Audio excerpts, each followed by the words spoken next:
દોસ્તો, મારી ગુજ્જુની મોજ ચેનલમાં આપનું સ્વાગત છે। આજના વિડીયોમાં આપણે વાત કરવા જઈ રહ્યા છીએ કે ઘણા સમય પછી આજે તો કાજલબેન હસતા જોવા મળ્યા અને તેમને જોઈને તેમના પરિવારના મમ્મી અને તેમના ભાઈઓ બધા જ ખુશ થઈ ગયા। અરે એવી તો શું વાત હતી, તમે વિડીયોમાં લાઈવ જોઈ શકો છો કે આવ્યો હતો કે કાજલબેનનો વિડીયો કોલ, તો આજે તો બધા જ ખુશ થઈ ગયા અને કાજલબેની બા પણ આજે થોડું હસ્યા, તો ઘણા દિવસે હસ્યા તો બધાને સારું લાગ્યું। તો દોસ્તો, કઈ વાતથી તેઓ હસ્યા, બધા ખુશ કઈ રીતે થઈ ગયા, બધું જાણવા મળશે તમને મારા આ વિડીયોમાં। મારી ચેનલ ઉપર નવા હોય તો ચેનલને ફટોફટ લાઈક શેર એન્ડ સબસ્ક્રાઈબ કરી દો। Full video in Thakor family blog channel. દોસ્તો ચાલો હવે આપણે વિડીયોની શરૂઆત કરી દઈએ છીએ। તો જુઓ, વિડીયોમાં તમે લાઈવ જોઈ શકો છો કે સંજયભાઈ, રાકેશભાઈ અને રણજીતભાઈ આ શું વાત પર ડિસ્કશન કરી રહ્યા છે અને આ બાજુ આવે છે કાજલબેનનો ફોન। તો દોસ્તો, તેઓ જ્યાં સ્ટેજ ઉપર બોલવા માટે ગયા હતા ત્યાં ભાઈઓએ માઇક પકડ્યું પરંતુ બોલી શક્યા ન હતા। જુઓ, આ રહ્યા કાજલબેન વિડીયો કોલમાં।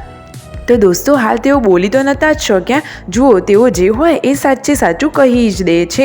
તો દોસ્તો, આજે તો રાકેશભાઈએ તેમની ચેનલ ઉપર આ વિડીયો મૂક્યો હતો, તો તે જોઈને આજે કાજલબેન પણ હસી પડ્યા। ભાઈઓએ હાથમાં માઇક તો લીધું હતું પરંતુ તેઓ કંઈ બોલી શક્યા નહોતા। દોસ્તો, સ્ટેજ ઉપર બોલવાની તેમને કોઈ પ્રેક્ટિસ નહોતી અને આજ સુધી ક્યારેય બોલ્યા નહોતા, એટલે અચાનક તો ગભરાહટ તો થાય જ નહીં, સાચી વાત ને?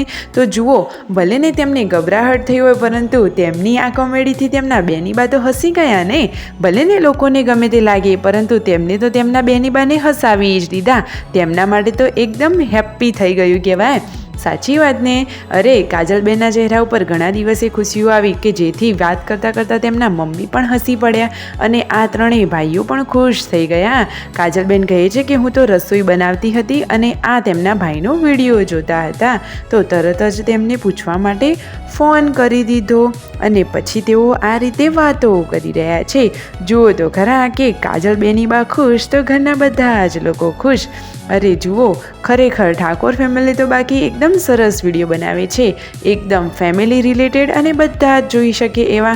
તો દોસ્તો, હંમેશા તમે પણ એમને સપોર્ટ કરતા રહેજો અને આવી ટૂંકી ટચુકડી લાઈવ લેટેસ્ટ એન્ડ ટ્રેન્ડિંગ માહિતી મેળવવા માટે મારી ચેનલને ફટોફટ લાઈક શેર એન્ડ સબસ્ક્રાઈબ કરી દેજો। ને આ પૂનમ ભાભી શું કરે છે, તો ઘરનો હતો સરસ મજાનો કૂણો ગવાર, તો આજે તો તેઓ ગવારનું શાક બનાવી રહ્યા છે, એકદમ ટેસ્ટી। ચાલો તમે પણ જમવા આવી જાઓ। બાય બાય દોસ્તો।